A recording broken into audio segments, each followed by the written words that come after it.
From Carolla One Studios in Glendale, California, this is the Adam Carolla Show. Adam's guest today, from Grand Funk Railroad, Don Brewer. With Gina Grad on news and Bald Bryan on sound effects. And now, booze and ladies keep him right, as long as he can make it to the show tonight. Adam Carolla. Yeah, get it on. Got to get it on. Got to have more cowbell, man. Thanks for tuning in. Thanks for telling a friend. We love that about you, right, Gina Grad? That's right. Handball, Brian. People hate you. All right. Well, I got pulled over today on PCH. It's been a while since I've been pulled over. Mm-hmm. Don't say it was a left turn. Don't say it was a left turn. Now, just going down PCH. PCH is Pacific Coast Highway. They got a speedo of 45, and there's parts of it that feel like 50 feel right, but there are parts of it where 65 feels pretty good too. It's a de facto freeway. Yeah, you're not in the heart of Blood Alley at that point. No, but there's enough accidents there. Ask Caitlyn, or formerly Bruce Jenner, about that. And there's also lots of no empty bags really traveling down PCH. So it's a good ticket riding party, and the cops motorcycle cops will tuck themselves into in between some cars by a duplex or something, and if they see you coming around the corner, curves. I was kind of going. With traffic. But PCH, sometimes people are just plotting along at 42 miles an hour, and then sometimes you get the 60-plus club, and you end up just going with the herd. Is what you end up doing. He picked you off. Saw the guy hit me with the radar gun. Went past him and looked in the rear view. Didn't see any movement. I was doing, he said 61. I looked down right when he hit me. It was 59, but who knows? I hope you fought with him. There's really one way to get out of a ticket, and that way, and there's only one way, which is make the person feel bad for writing the ticket. That's about all you got. That's if you're not Gina Grad, that's all you got. So I thought I was in the clear for a few hundred yards, and then I looked up and I saw him, and it's like, well, he could be going after anyone because there's a whole group of us. But he lit me up on the cop bike.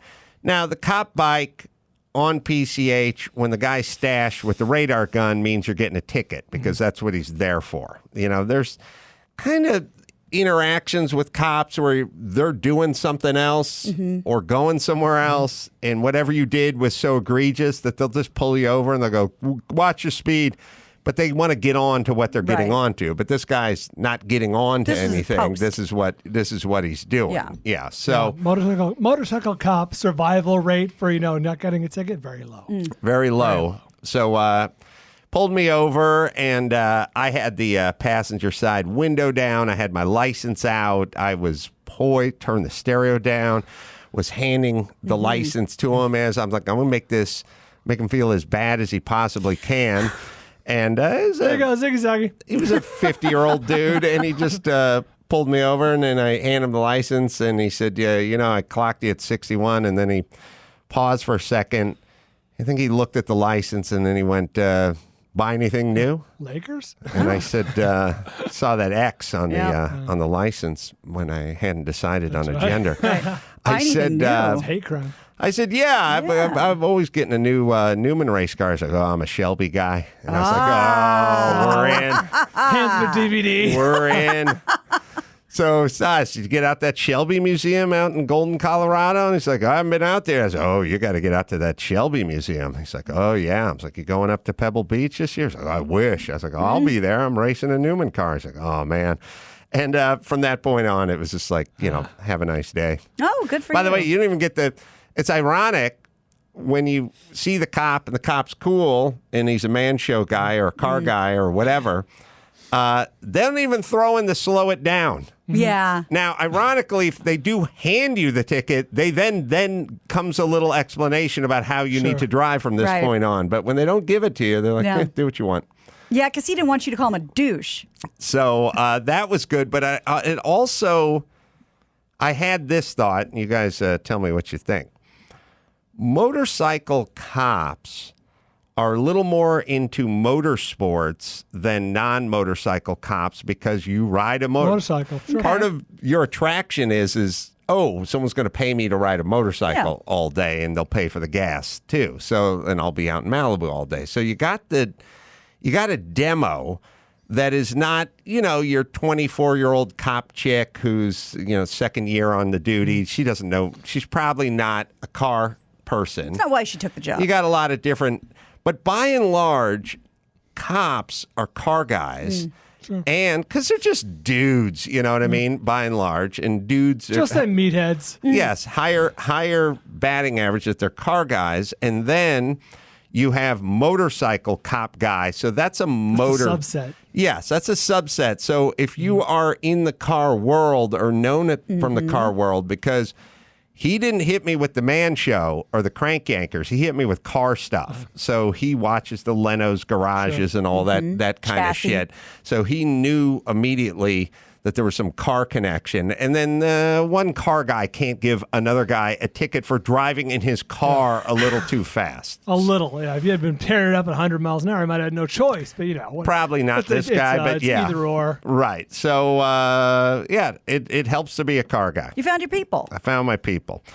Also, I had, let's see, where'd my card go? I had, I was writing down some stuff earlier today.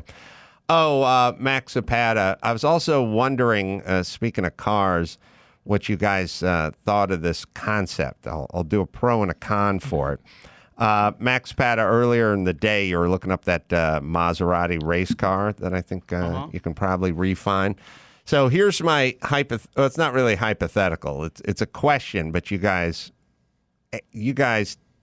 go ahead and break down the game film for me. Okay. Let's hear it. I was looking at the car website, and some expensive Maserati race car from the 50s popped up. Bring a trailer. And no, this was on the Gooding you cheating? Pebble Beach website. Okay. It's a cool looking piece, and now Are you excited? Sorry for the interruption. Are you excited to go back to Pebble Beach? I am pumped. It's been 2 years. I know. I'm jonesing so bad Is for that it. like a speed racer car where he sits in the middle? It looks like he's in the middle, but he's probably on a side. It's a Maserati from the mid 50s, cool piece, blah blah blah.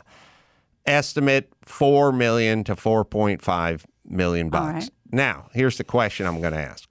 I was scrolling down, you read about the car. Here's the history that came, was originally delivered to some guy. It's always great because it's the 50s. So it's delivered to Gaylord Robinson Sure. Yeah, he's in Florida, Sure. and he gets it from the Shelby imported it and blah, blah, blah. But here's the trend that I'm talking about, and Max Zapata will scroll down and find it. There's a newish trend where they start saying that the guy, so it says in the early 70s, someone learned it might be available, and the Maserati was purchased for $6,000 in its complete form. So that guy who bought it for $6,000 in the early 70s, buffed it out, put a coat of Carnauba wax on it and a little Armor All, and then went ahead and flipped it for $16K. Oh, rich man. Sounds That's pretty a good deal back then. fucking good by the time they got to the mid 70s or by the late 70s. But the point is you're giving the price of a car, but under the car it says you want $4.5 million bucks for the car. But you're letting me know that while I was alive and while my dad was an adult, this car could have been had for $6,000. Right. Now, on one hand, you go, well, do I want to raise a paddle for $4.4 million knowing that this car sold for $6,000? Back in the day. Back in the day, but not World War II. Right. Or am I looking at that and going, well, it was $6,000. Now it's $4 million. Where on the timeline are we? You're 100%. That's the psychology Yes. of this. It's like, hey, this was worth $6,000. 45 years ago. Now it's worth $4.5 million. Think what it could be worth when you go to sell it in 10, 20, 30 years. I think that's the unspoken psychology. Yeah, and you kind of coached us up on that because I remember, I think Bryan, definitely me, used to guffaw at these prices and think that you all were insane. But when you put it in perspective that this is just where we are on the timeline right now, and when you pull the camera back, we're talking 10 million, 15 million. It's got to be done. Also, so smart selling. It's something that was considered gauche or something. Like they just wouldn't do it in the past. But I think we're going to see more of it as people go, well, look at the way the chart is trending. Yeah. For all this stuff. All right. Speaking of cars, you guys tell me if you can remember this from your past. So I was talking on CarCast, and Matt and I were talking about John Sally. And John Sally likes the ladies. Okay. I know you don't think of an NBA baller as a guy who likes the ladies. If you say so. He was a rich 20-something celebrity. I'm sure he did well. So the ladies liked him. He likes the ladies. And he got his car kind of decked out with some cool rims and some cool custom stuff. But he was lamenting that if his car was parked out front of one of his ladies' pads, other ladies... recognizable. would definitely recognize those anodized rims. It's a distinctive color. You know what I'm saying? Sure. And then I thought, oh, yeah, remember when people's cars were sort of them? Like you knew you had that guy in high school. Of course. He had Dude, absolutely. had the Mustang with the Kragers on it. And you're like, Kurt's in there. Like you knew who the person was by, you could tell if it was parked at the restaurant, if it was parked in front of the theater, or at the parking lot. Like, oh, he's here for Friday Night Football. I see Kurt's cars out there. There's no research behind this whatsoever. It's off the top of my head. But it felt like there were more cars back in the day. Like you could be driving a Saturn or a Geo or a Datsun or the aforementioned Pontiac. Like nowadays, I feel like there's fewer cars. I think there's more cars now, but the less cars, maybe, but less cars, but you would do shit to them. Okay. Like Make it distinctive in my some buddy way. Jeff Katz, who died recently, had a oar mounted to the roof of his car. Why? Like I don't know. Unmistakable. You knew Jeff Neptune's Katz. here. You pull into the North Hollywood High parking lot. You know Katz is here. You can see the oar sticking up in the air. I think he just thought it was funny. But I think I got my next coffee table book, which is the cars that were clearly given to the high schooler by the grandparent who stopped driving. I was just thinking about that. My friend John Wayne Chapman had what was it? It wasn't a Chevelle. It was beat up. It was like an old one of those big boat cars. But that's it. You always knew who was at the party when you pulled up because like, oh, that's so and so's car. That's so and so's car. My best friend at the time and still given by her grandparents their old Cutlass Supreme, which was white and like maroon, like felt velvety interior. Yes, velvet interior. Yeah. So if you like the ladies, I guess the answer is just get that beige Pro. Camry or the white Accord or something. Don't get cute with the vanity plate. Because you're essentially, it's you leaving your calling card outside of wherever you are. That's correct. That's how the dude got busted. Adventures in Babysitting. So cool. Oh my God. The personalized license plate. That's how they knew. Brian. That's how they knew he was on a date with another girl. That's right. It was Bradley Whitford, wasn't it?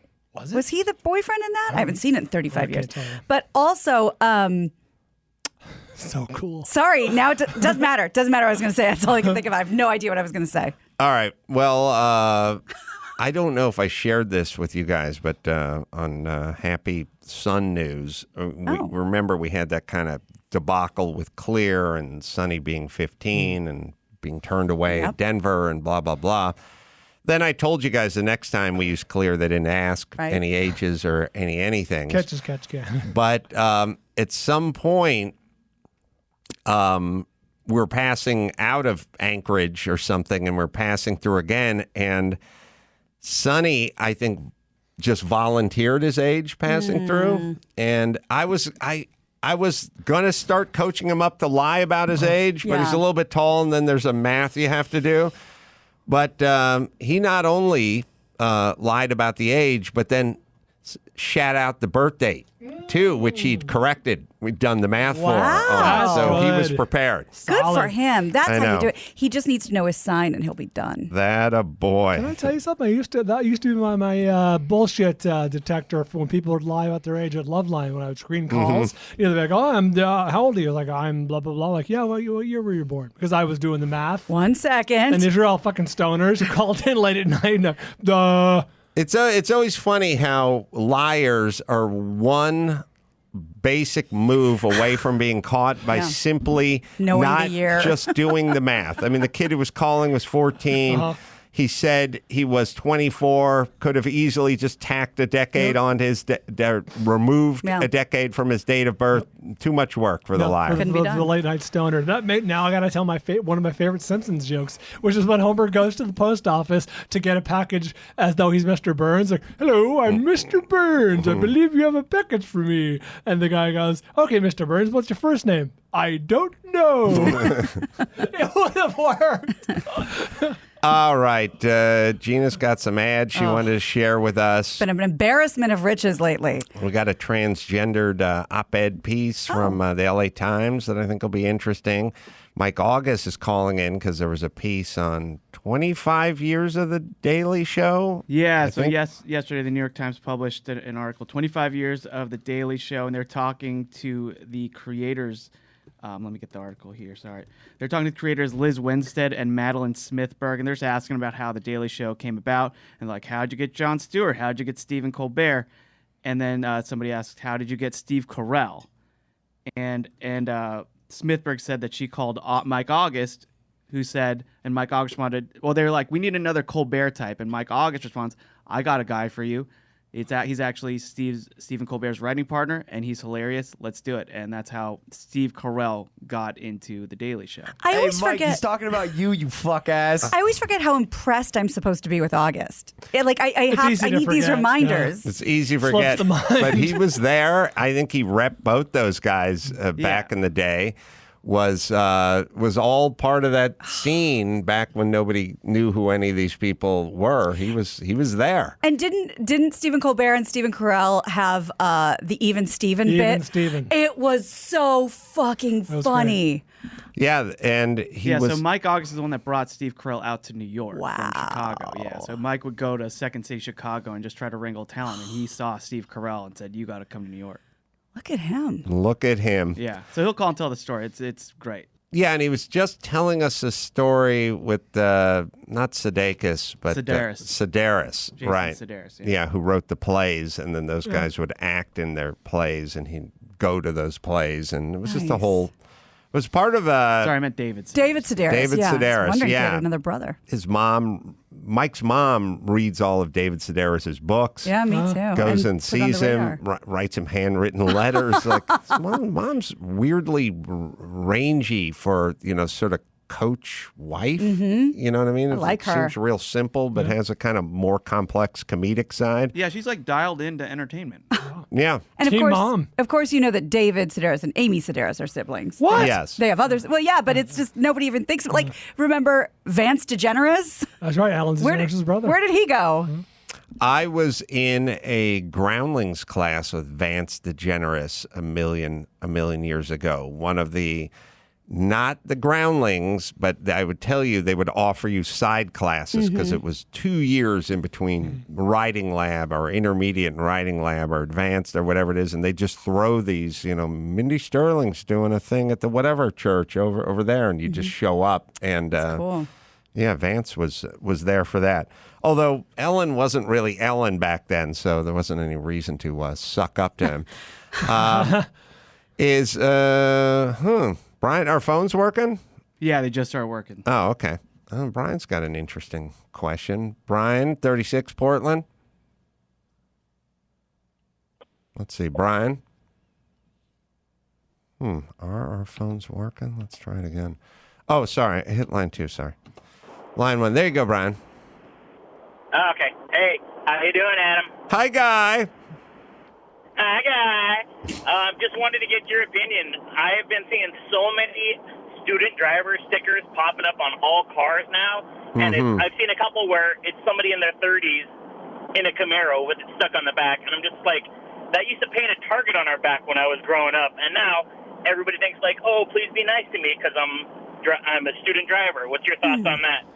It's interesting. I've started noticing more sort of civilian cars, but it used to be they had a student driver car. Yeah, It looked right. like Thing a on the car. top. And now I've seen more just regular cars. But then we're in a Uber, Lyft, everyone's delivering a pizza or food, driving the regular car world. It makes me, and maybe it's some edge. You're looking to not get pulled over or You're drunk? I don't. You're drunk because we did talk to Fitzdog. What comedian did we talk to that said he had a buddy who had a Domino's pizza delivery thing he'd put on the roof of his Never got car, pulled over. and when he was coming home from the bars drunk, Smart. you'd see that guy driving at 2:30 in the morning, and you'd think he's delivering pizza to a drunk guy, Right. but he's not the drunk guy. He's working.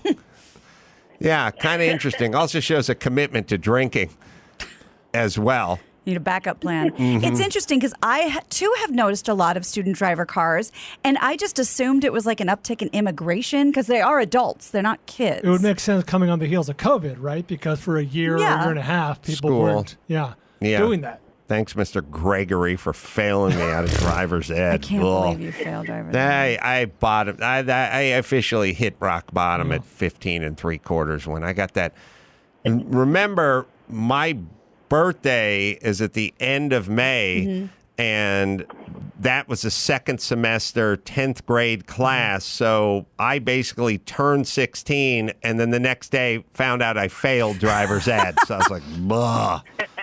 Yeah. Did you guys have to sit in essentially a cardboard box with a steering wheel on it and watch a film strip and pretend like you were driving? No. In driver's ed, no. We did. I know That was people Kansas. had the simulator or Yeah, some that was sort our of- simulator. Yeah, we never did that. It was also one of those, Mr. Smith and Mr. Gregory were the two guys who taught driver's ed in the whole North Hollywood High. It was just sort of luck of the draw which one you got. Were they Mr. golf teachers?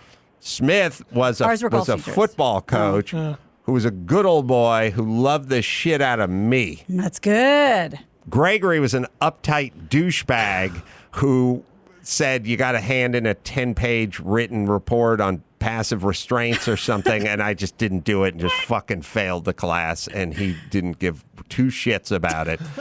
But the joke's on him now because I'm getting ready for Pebble Beach, biatch. We also had a box that it was just to test your reflexes, and the box was always red, and if it turned green, you had to step on the pedal as fast as you could. Oh, really? Yeah. You guys That's all we did. You're into it. That Yeah. was driver's ed. Yeah, right? like And the one then- you take at school. But then you could take training at school too. Oh, really? What are you talking about? Like the actual behind the wheel. We did both. That's driver's ed. Yeah, but they didn't. No. They didn't put them together. Oh, we we had a did. classroom portion, and then you went to like a driving school. Right, but that's the At same least class my in the age. same semester for no, us. not us. It was like Oh. you had to pass driver's ed. Then you could go to some then you private could- driving school. Or you Oh. could do the driver's training at school, but that was another class, another semester. Sucks to be you Couldn't do that guys. for I us. know. Well, try failing driver's ed, then it really sucks. And you get your tractor license at 13 in Kansas. Oh my God!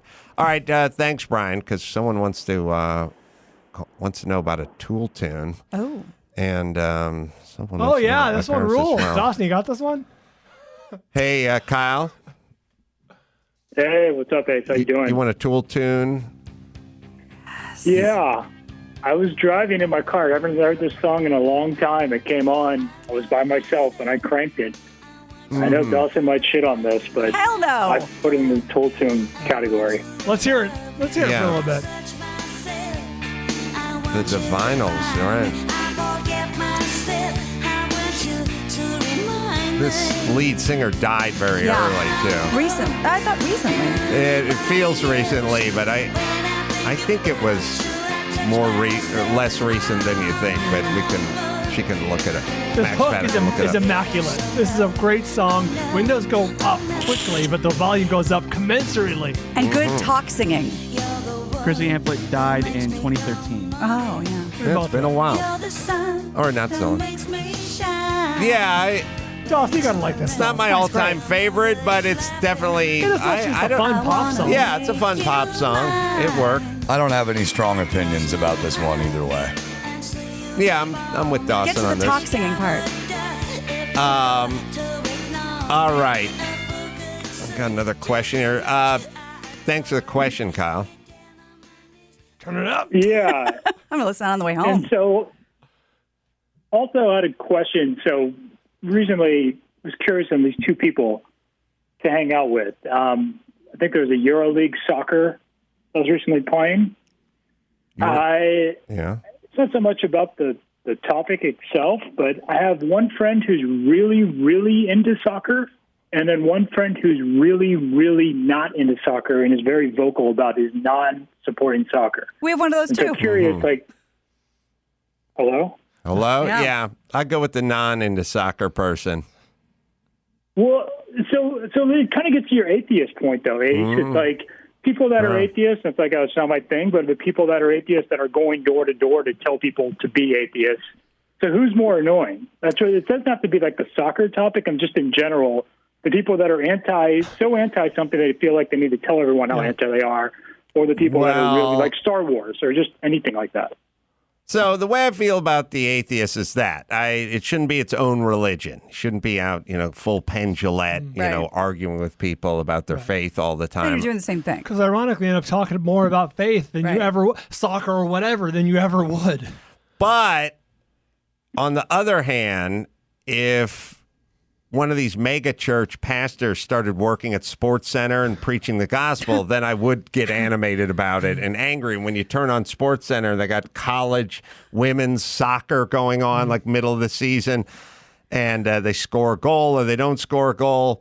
Now it's taking up bandwidth. We could be watching, greatest concussions of the NFL With or play-by-play with Joel Osteen. something important. Jacked up. And I was saying this on stage in North Carolina, jacked up, right?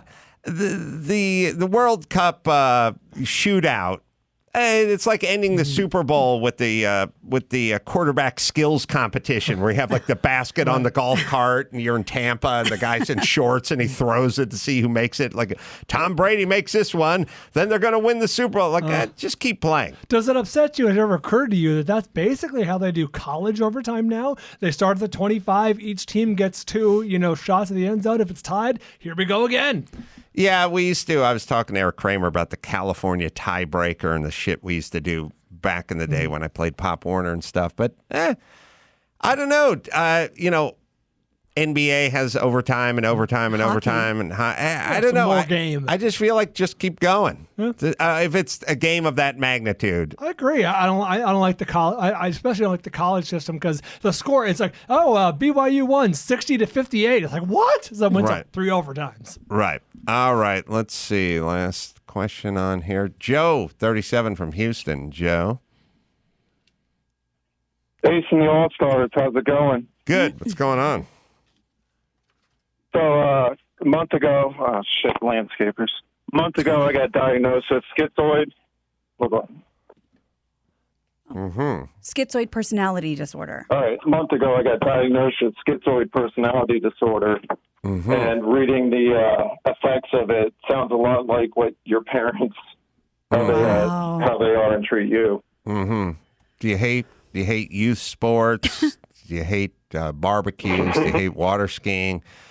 Do you hate spending money or going outdoors or automobiles? Or Yeah, what do you got? Suffer from any 4 of these, then 4 or more, it's a sign. Well, wait a minute. How does yours manifest itself?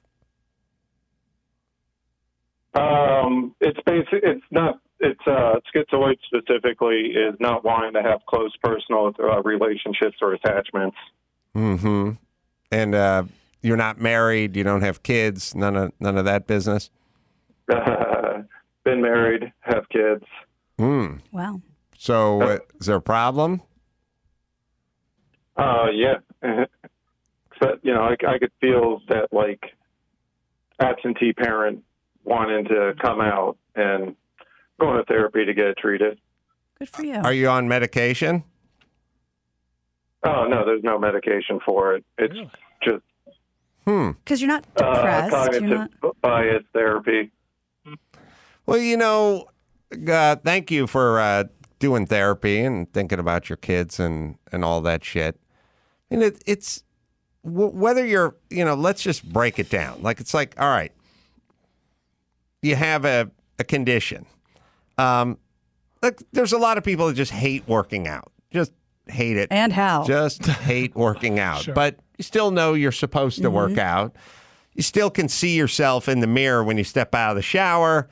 And you still kind of just hunker down and go, well, look, I may not be Dolph Lundgren, but I'll get out there and I'll take a hike, because that's what you do. And, when it comes to kids, there's certain people that are just like people that like to work out with their kids. It's like they're into it. They want to go, what are we doing this weekend? I got another activity. These are the guys that are volunteering at the school, building the haunted house all Saturday and there early. And the moms are, my kids went to school where the moms like hollowed out 2,000 eggs and filled them with confetti through a small hole. And you're like, who the Love fuck? having that kind of time. Who are these people? great. I don't think I'm that guy, but Tessa was obsessed early on with the Grinch, right? The Grinch Stole Christmas. And she went as Cindy Lou Who for Halloween when she was 2-ish. And I went as the Grinch, a full-on head-to-toe Grinch. Showed up at school as a Grinch, surprise to her.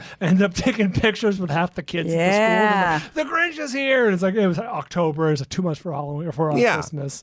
So this is kind of the thing, the no excuse thing, which is who doesn't know not eating churros and binge watching shit on TV doesn't make you fat at this particular point in our history. And I was talking to Natalia last night, and she said, I'm going to go watch Modern Family. And I said, remember that time we went down to the set of Modern Family? And she's like, yep. And I'm like, remember the time you met everyone from Modern Family? She's like, yeah, that was cool. Yes, and? You know how you're the only kid that did that? And I said, remember when Eric Stone Street came in here and you guys all came in with your friends and took pictures with him? She's like, yeah, I remember that. I was like, yeah, okay. Anyway. Now, moving on. My impulse isn't to go down and hang out at the set of Modern Family at Fox in Culver City or near Culver City. Where the hell is Fox? It's in Culver City. Like on Motor? Oh, no. I'm thinking of Sony. West LA. Yes. It's on Pico and Motor. Right. I was trying to think of Century City. Yeah. Point is as a parent, it's the same thing you do with working out. You've all had that. You see that thing when you're working out, you're sitting on the fucking sofa, you're comfortable, you're watching TV, you start thinking, I'd like a glass of wine. And then you go, I haven't done anything today. I should get up and do the rowing thing for 20 minutes or shadow box or go for a hike or something. Then I can have my glass of wine when I come in. You just kind of push yourself to do it. Well, as a parent, you find yourself in the same position all the time. You'll hear the kids like come home and you'll think, I should get up and go check them out or ask them how their day was, or I should go. You know what to do. It's just you're overridden by the part of you that doesn't feel like doing it. Now, maybe 25% of the people who are just, they hear their kids come home, they pop up. And they start, rushing toward the door. But the other 75% of us would rather finish watching the show we're watching and then get up. But there's a little part of your brain that goes, that's the right thing. It's the right thing to do. And I would argue that I would always just say, all you have to do, there's no excuse if you have TV and you watch like TV commercials. This is always my argument with like my dad and my mom, which is, every third commercial was like, oh, the dad is building a deck with his son, and he's pulled out a 6-pack of Budweiser, and now they're going to, they're doing a montage where they're building the deck, or the mom has packed a picnic, and they're going out there. You have a TV. You don't go, who are these depictions of these aliens, and what are they doing on my TV set? This is what I should be doing. This is Madison Avenue. Yeah. Like, they're picking activity. They never show a family playing High-Lie. No. They show them doing shit, riding bicycles and shit, throwing right? football around. Well, you know what they do. You just don't want to do it, but you see what normal is, right? You have a got a barometer TV. set by the TV. Yes. Do you want to know what the symptoms are of schizoid affective? Social isolation, indifference to praise, lack of close friends, limited range, range of emotions, reduced sex drive, and relationship avoidance. Hell yeah. Well, there it is. There Pops. we go. All right. Oh, great. Mike August is waiting on us. So let me just hit Simply Safe. Remember, safe. The safe, secure feeling you had as a kid when you were being tucked in at night. I have no recollection of that. But You're familiar with the idea. You've seen the commercial? Seen the commercials for the granimals. All right, that feeling of security comes through human connection, and that's why the people at Simply Safe Home Security are so important. Simply Safe has award-winning systems, and they have tech, the highest tech you'd expect, of course, but it's the people at Simply Safe that take it to the next level. So, fire, burglary, medical emergency, a burst pipe, a problem setting up the system, you talk to the guys at Simply Safe. You talk to a person with the expertise you need to guide you 24/7. And you find out how Simply Safe can help make you feel safe and secure at home. Visit Simply Safe, 2 I's, simplysafe.com/Adam. Do it today. Customize your system. Get a free security camera at simplysafe.com/Adam. All right, take a break. Talk to the great Mike August about the early days of comedy right after this.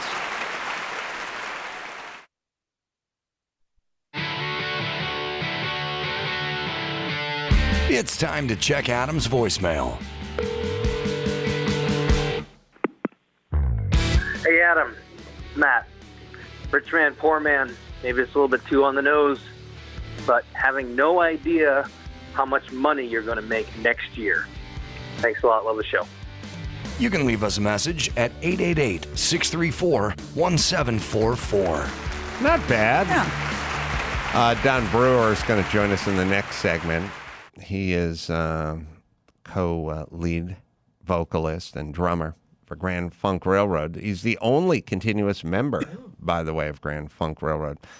Lots of hits from back in the day, including one of my favorites, which was then covered again by one of my favorites, the Jayhawks, Bad Time, which is always one of my favorite Grand Funk songs, although I somehow thought it was Badfinger for some point. But I just want to hear, do we have any Bad Time? And I'll pot up Mike. Oh, here. I'm in love with the girl that I'm talking about. I'm in love with the girl I can't live without. I'm in love, but I sure picked a bad time to be in love.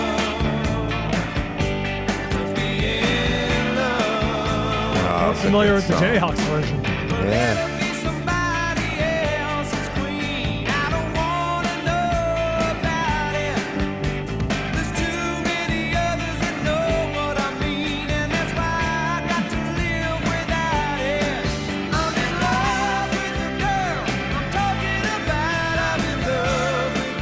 All right. Love that song. Find me the Jayhawks version when we talk to Mike over here. Mike August? Yeah, hello from Chicago. Oh, that's right. He's got more talent. You're on what are you doing over there, Mike?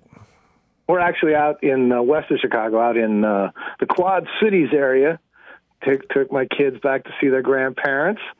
So we're seeing all the sights out here in the western farmland. Oh. Well, maybe this dovetails nicely because Chicago's second city, right?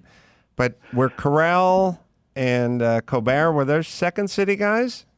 That's right. They were second city instructors way back in the 90s. They were long-term instructors there. I mean, those guys had, come in, Colbert come in and was at Northwestern and stayed, and Carell came in from the East Coast, and they were, performers, but they made their living as instructors at Second City. Yeah, we got that article. I got that article. I think Jimmy, or Sal, or Daniel sent it on that email chain. Unbelievable. Text Something chain. praiseworthy for me that they send out. I know. I've never. Usually Mark, though. it's Stop spinning on its axis It's today. always, the lines always read, "Can you fucking believe Mike?" or "What a douche?" or whatever. I mean, that's They live off that. They live off it. They live it. Jimmy, Sal, they love it. But there was praise for Mike after being praised in the article. Now, we read the piece already, but we wanted to sort of go back. So how did you discover those guys? Well, it was funny because you and I were talking. We were in North Carolina, right, a couple of weeks ago or last week, talking about David Sedaris, right, who you weren't super familiar with, but I know everybody else is from all these great books. Mm-hmm. So David Sedaris and his sister Amy Sedaris came to New York in the early '90s with a guy named Steve Colbert. And they started putting on these crazy little shows in the lowest of the East End in New York City. David would write these crazy plays like One Woman Shoe or Stitches, and would feature Amy. My favorite one was Amy Sedaris as like a sitcom character, like a Roseanne character, but she'd had a horrible water skiing accident. Her face went right into the prop of the boat. And so her face, she's in this play, and her face is completely stitched up like a volleyball. And then like Colbert played her male nurse, and it was just, it was crazy funny. And the people would come down to see, like you'd go down to see these shows, there'd be 50 people in the crowd, and one of them would be Madonna, you know. Mm-hmm. And so I got Babydoll to come down, and a couple other people from the agency. I said, we've got to work with these people. I mean, they're just so talented. They're just so goddamn funny. We got to find something to do. So we just started representing them, and we made a deal for them at Comedy Central for a show they made called Exit 57 at the time. Oh yeah, and yeah, they were the core group of Exit 57. Now, did Babydoll actually witness them on stage? Because my recollections of Babydoll is either smoking in a parking lot during the show, that's right, or sleeping in the theater during the show. So he may the king of sleeping. He may have missed. Baby. That's why we call him Baby, because he falls asleep all the time. I mean, he is the king of falling asleep. But he was young enough at that time that he could make it through a show that started at like 9. And, he had the energy of a young man before it's time to go home. So you get now. So do you get Colbert at this point, or do you get Carell, or both of them? Well, we got Colbert, and then Carell was still in Chicago, but then Carell's wife got cast in a Saturday Night Live, and so he moved with his wife to Jersey.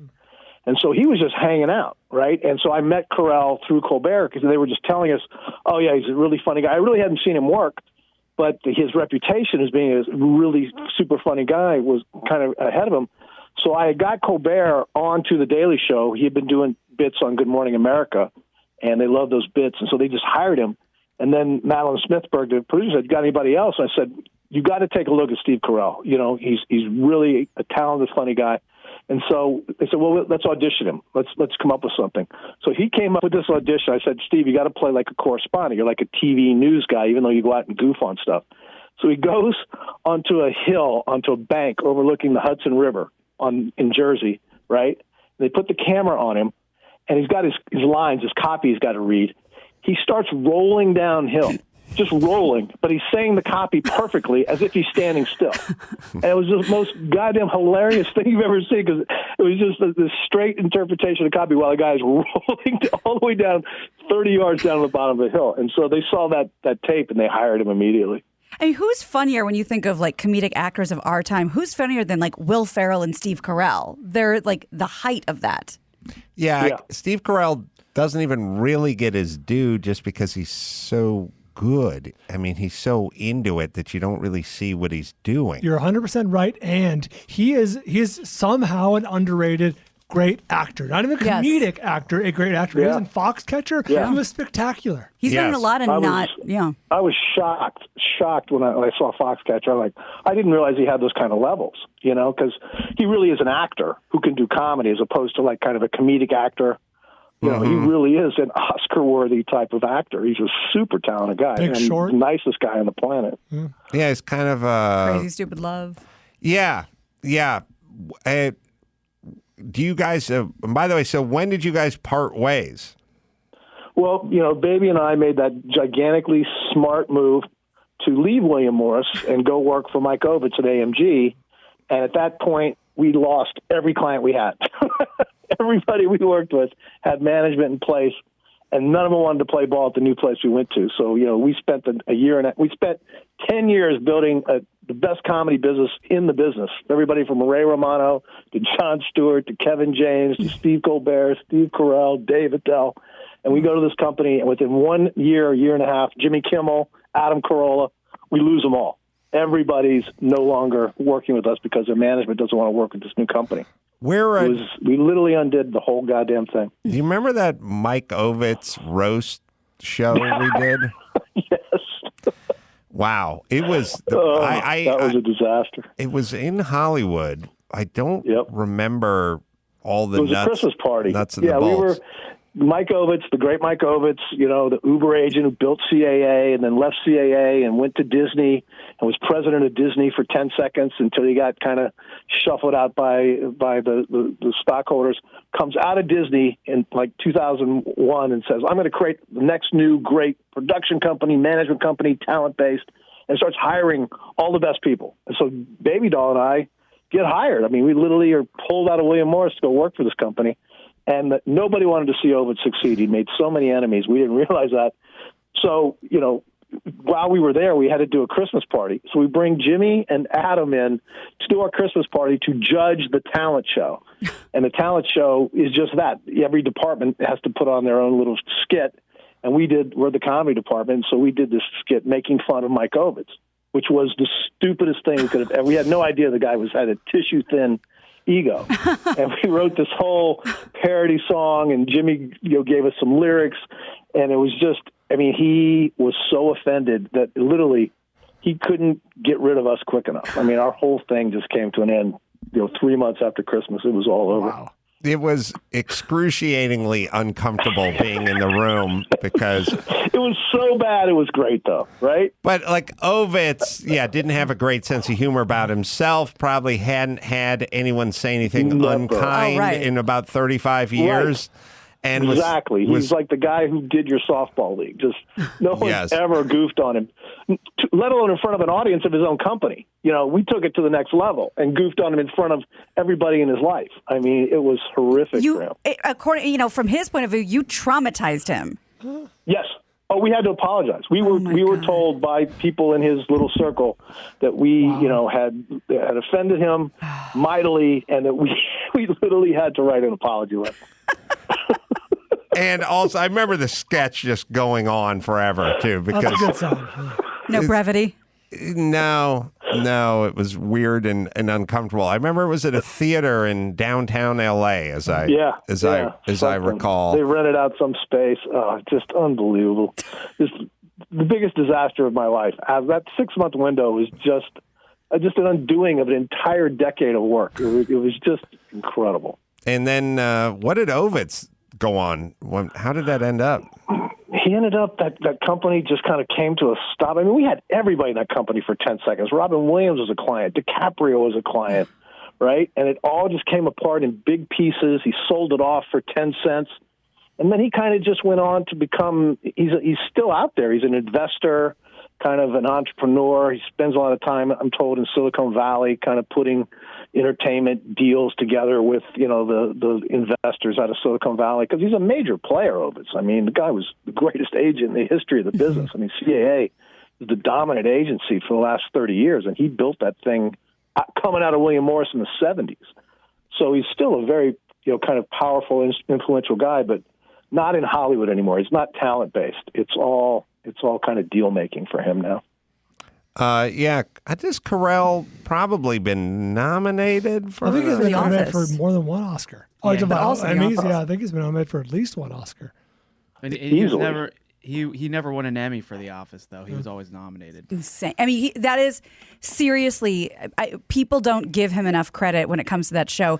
That is one of the finest, most three-dimensional, most hilarious sitcom characters of all-time television history. Yeah, it's really, at some point, when you're really good, you make it look easy. Yes. And when you make it look easy, people do not appreciate you when you make things look easy. Right. He was nominated for Foxcatcher for an Oscar and several times for The Office. Nominated, not Right. one. He's a nice guy, Mike? Nicest guy. He's such an understated guy. That's kind of, I think, the secret to his success.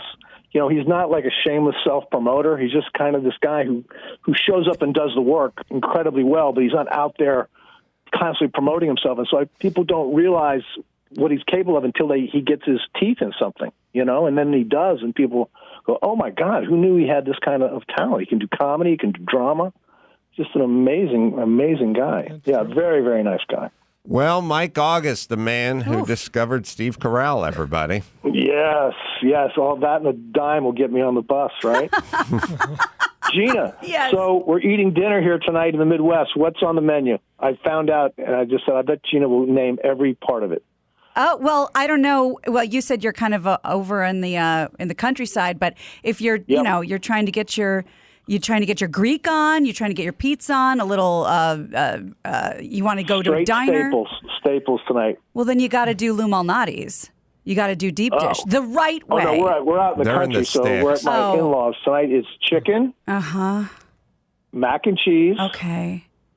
We've got a kind of a raspberry Jell-O mold. Green beans. A Jell-O mold. Oh, it's good. I just made fun of Jell-O on stage. Blueberry bars. Oh, bars! He has bars. I told you bars are very, very popular in that part of the country. I've never made blueberry. They're a little exotic for my constitution, for my stomach, but I am so proud of you for eating them. You do a lemon bar? I do a lemon bar. I like to make mine with the cereal. See, my Howard likes them with the Special K. So mine are real simple. I just use Special K and K-Rose syrup, and you just get real liberal with that. We're not real liberal about most things, but K-Rose syrup and molasses, we are very, very liberal on when it comes to the bars. You do lemon bars with Special K? I'll do a lemon bar in the summer when they're in season, but I'm not highfalutin. I don't do out of season fruit. I don't go to those big grocery store chains. Of course, they're 80 miles away. You ever hear of a cereal called Cashy Go Lean? Excuse me now? Cashy Go Lean? Cashy Go Lean? Go Lean. Like Jolene. No. I'm begging of you, please don't take my man. It's not a Dolly Parton song. It's a cereal. It's like a high fiber. Cashy Gold. No, we have the Special K. We have the Corn Flakes. And when you're feeling like you want to be adventurous, you do grape nuts. Hold on. And put them in the microwave. Oh, you warm up the grape nuts. Yeah, it really sticks to your ribs when you're up here in the cold. Mm-hmm. So, no, you don't do granola, right? Well, granola is that's a little more of a West Coast thing. That's for people who are very fancy. They like the lights. They like the fast pace. The nightlife. That's not for us. We choose the cornflakes. We like the K-Row. And I got to try a blueberry. At least I'll make Howard try the blueberry bar, and he'll tell me if they're any good. Well, there you go, Mike. Jell-O mold. Can't wait.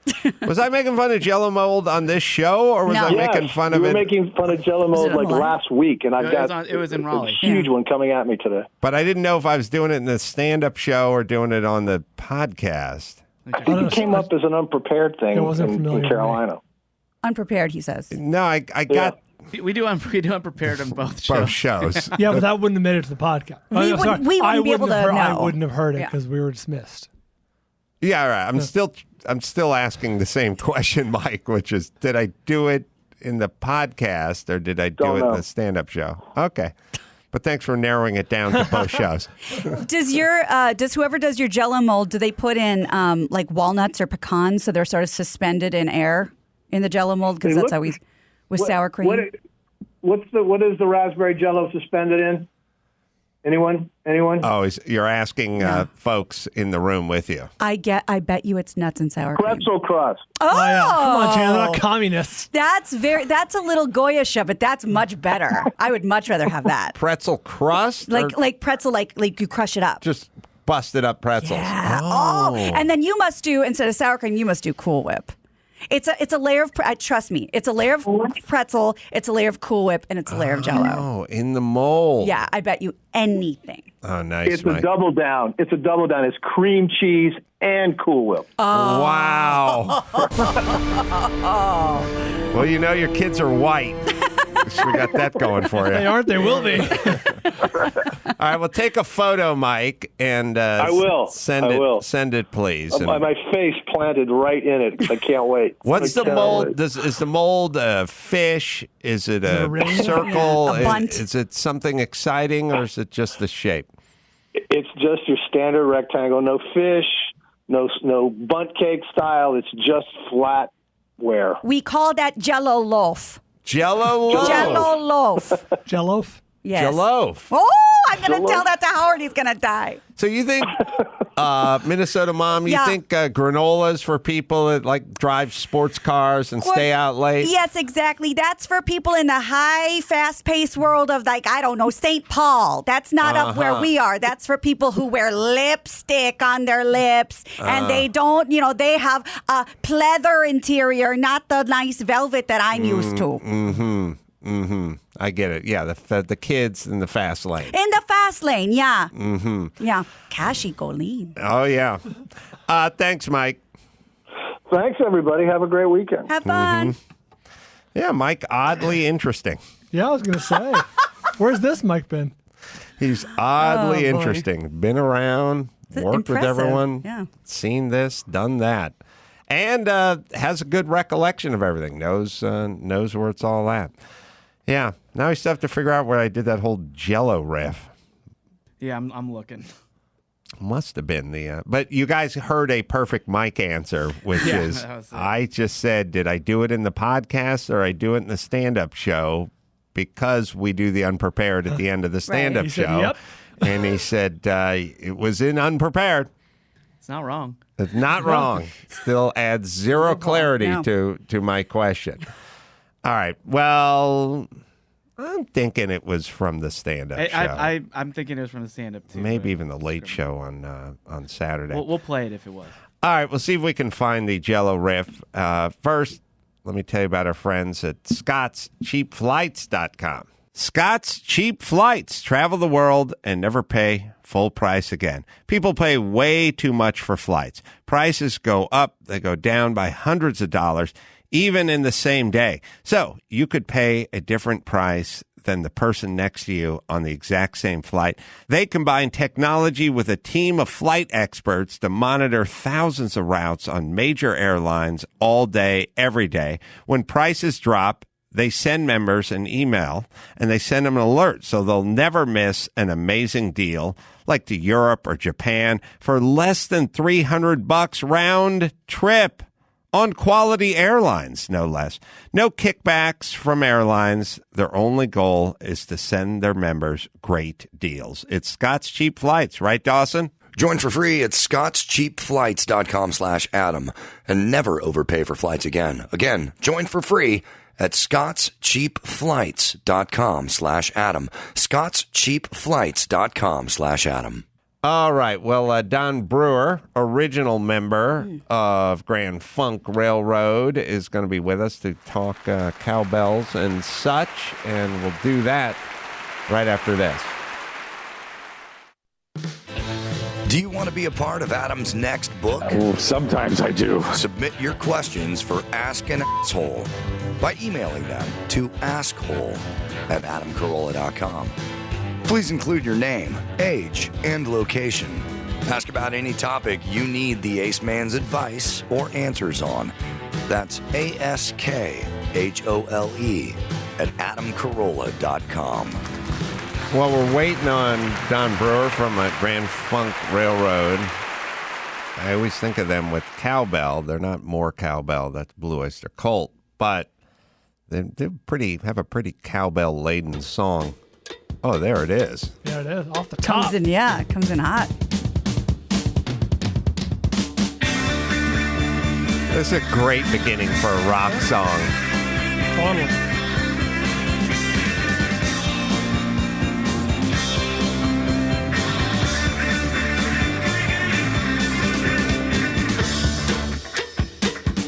It's amazing to me that 3 people did this. Oh, really?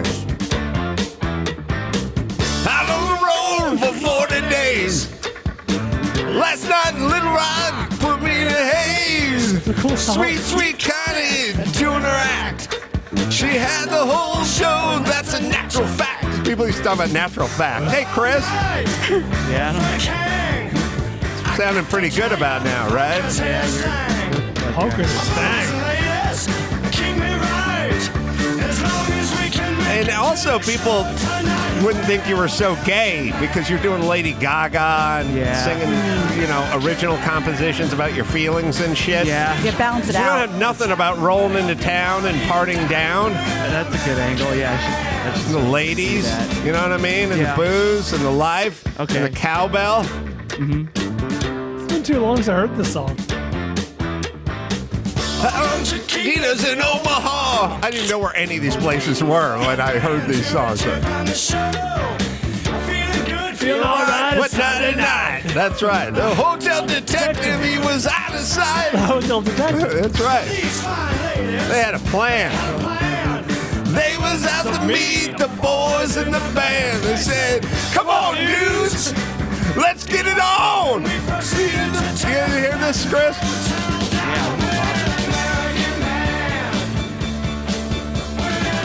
Oh, yeah. This is finger popping, feel good.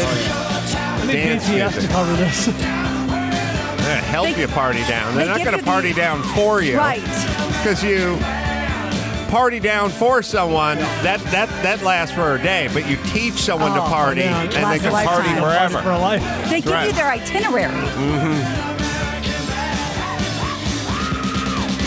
Oh, you could do that scream, Chris? Come on.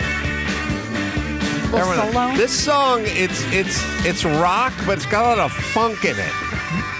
Thus the Grand Funk. Yeah.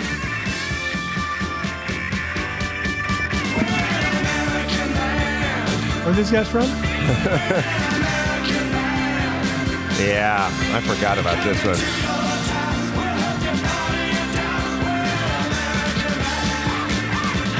All right.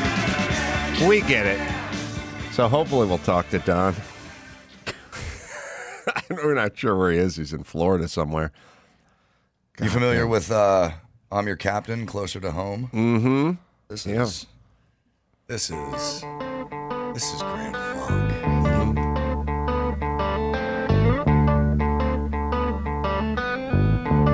I gotta have more cowbell. Yeah, I forgot there how kind of funky they were. It's in the name. I know. Everybody Right knows there. their parts. Wow. This is the whole less is more.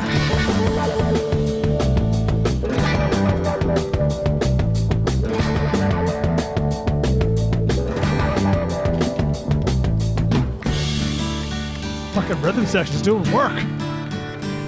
Everybody It says, by the way, in 71, they sold out Shea Stadium Damn. in 72 hours. Took the Beatles 2 weeks to sell out the same Take stadium. that. Right.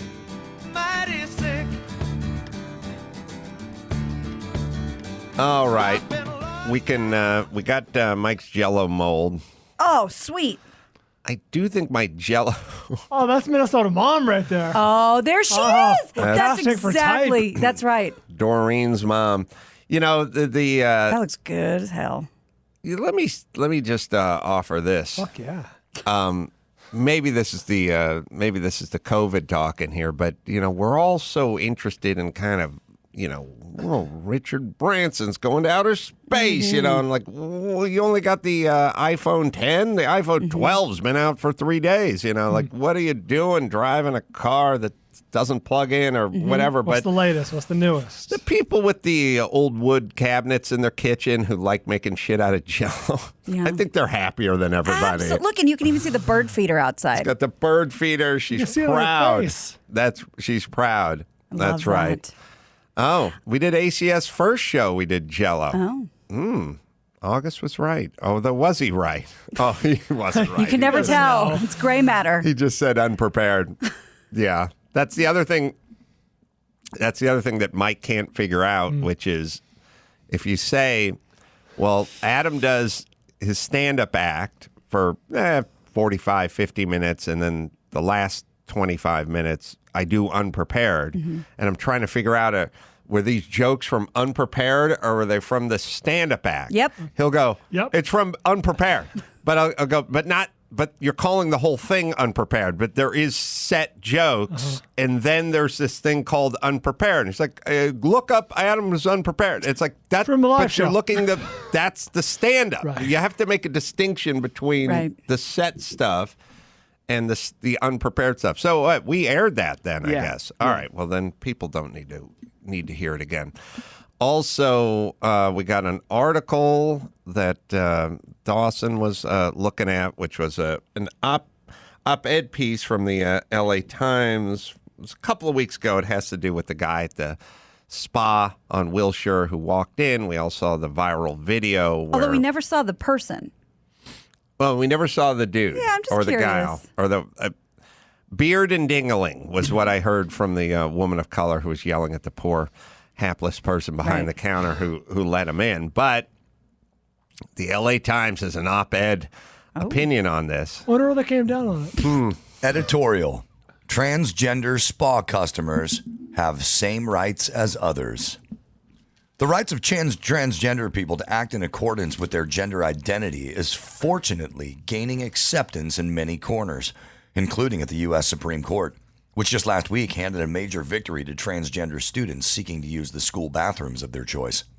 But society's recognition of basic rights for one group also sometimes causes clashes with other groups that have been marginalized or disempowered. By the way, I do like that it's a basic right that if I go into a fucking Burke Williams in Sherman Oaks and just turn left and head for the ladies' room, I can that's a basic right of mine. I'm just going to drop trowel right there and just fucking climb into the sauna with the ladies. It's a basic human right. It's a basic human right that we invented 10 minutes ago. But go ahead.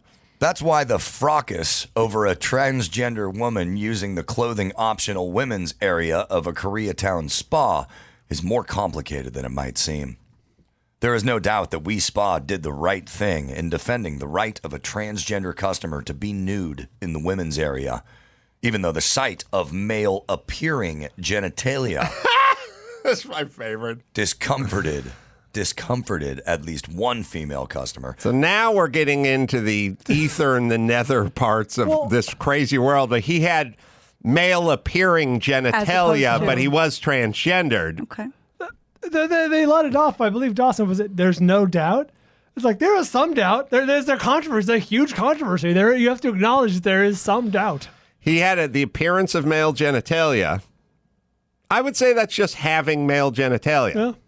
I would say that's how things work. I can't. Let's just say this. I just have the appearance of a bald head. Let's just say I have gone to Canada in my mind. Like I thought about it. James yeah, Taylor. but I've never was just in the Carolinas. True, But I've just thought about it. And then someone would go, "But have you been to Canada?" I'd go, "No, but I have because this is the way I feel. Like this is at a certain point, we're going to have to parse this out and figure it out. Like, what do you got? What don't you got?" This is good. I feel like I've seen Gone with the Wind. I mean, I know enough about it. Right.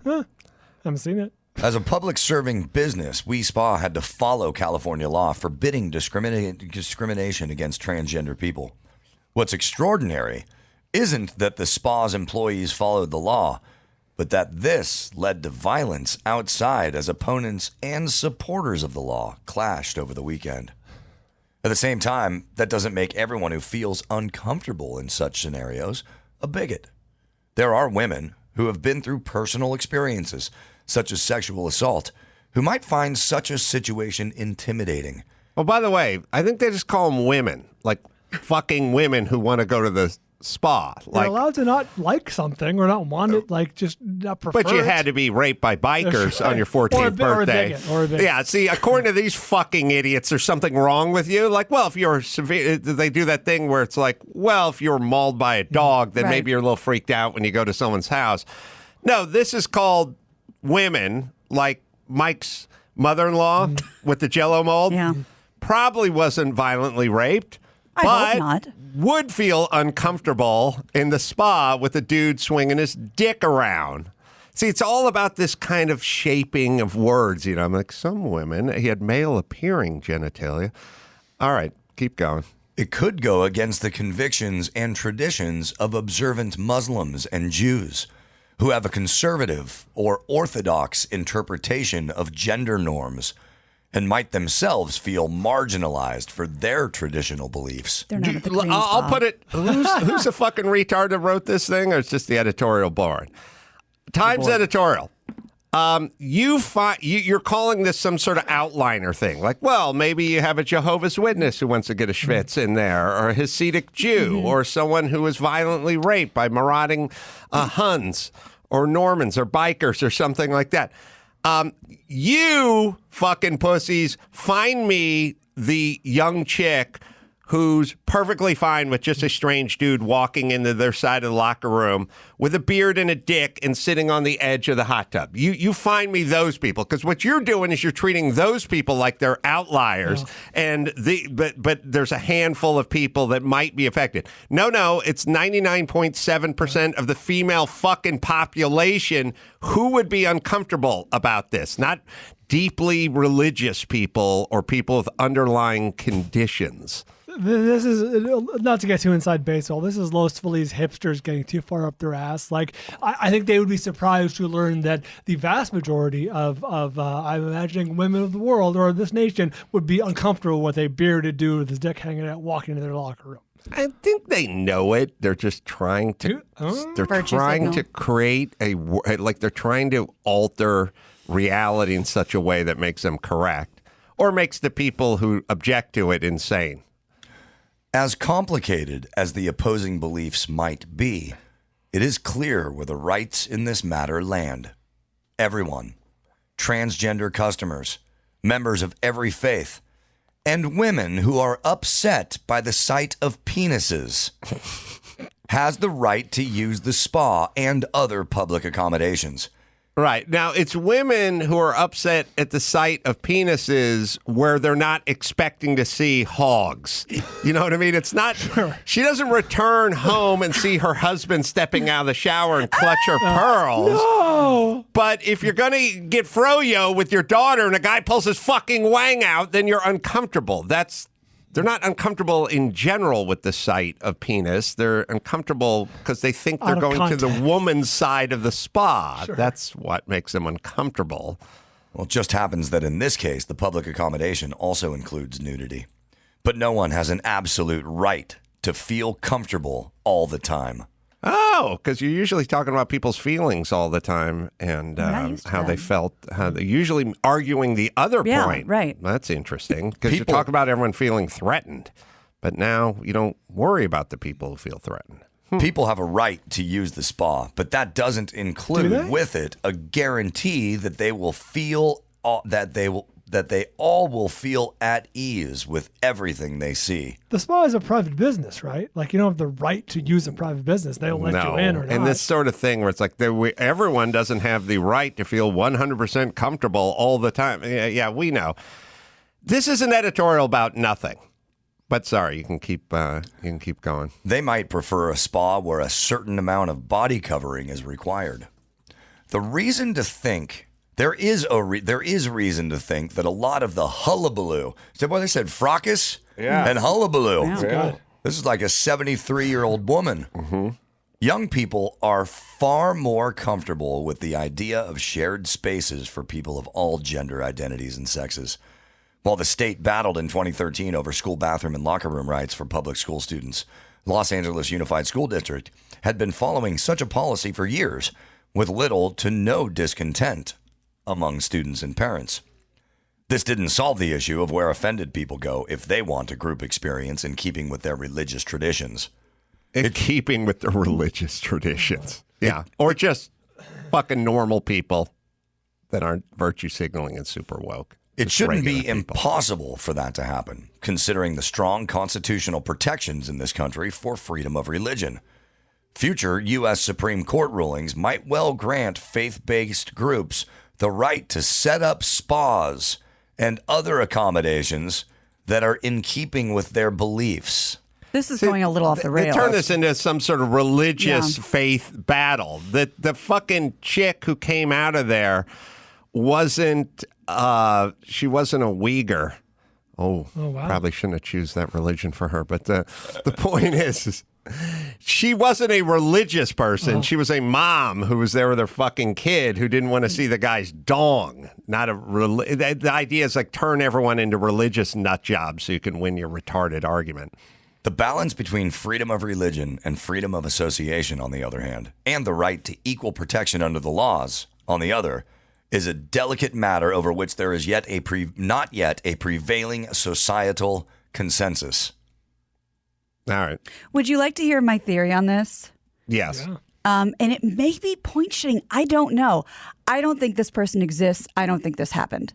Oh, Because interesting. this is somebody who, if this really happened, I would have brought you by now so much of their Instagram. That's a good point. This Live, person would be yes, grandstanding. they would be telling you exactly how they feel about it. They would have been interviewed. There would have been plenty of footage of them talking about how they feel about it. You're this right. did not happen. This would be Tubi or Ruby or whoever the fuck we talked to who set the weightlifting record. Right. Like, Zuby. they'd be Zuby. Thank Yeah. you. They would let you know. They're doing it for a reason. Whenever I bring in a news story like this, that 9 times out of 10, I also bring you something from their Instagram account telling you how they feel about it. That's a really This good person point. does not exist. Well, normally I'm halfway down with that, except for in the exchange when the woman of color Right. was yelling at the employee wasn't saying, I don't know what you're talking about. The employee was saying they have the right to be there or some version of that. Yes, correct. And my thought with that is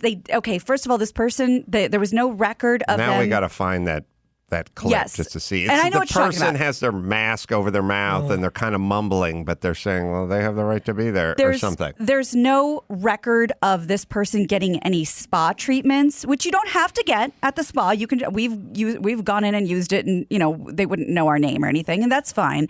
But maybe they were coached up by management, or maybe she just decided if they're in there, they have the right to be there. I don't think that she knew that there was specifically a person in there. Every day that passes that we don't hear from the person this is about, I do not believe this person exists. I'm going to piggyback on this and say, if this person exists, there's a new Jackass movie coming out.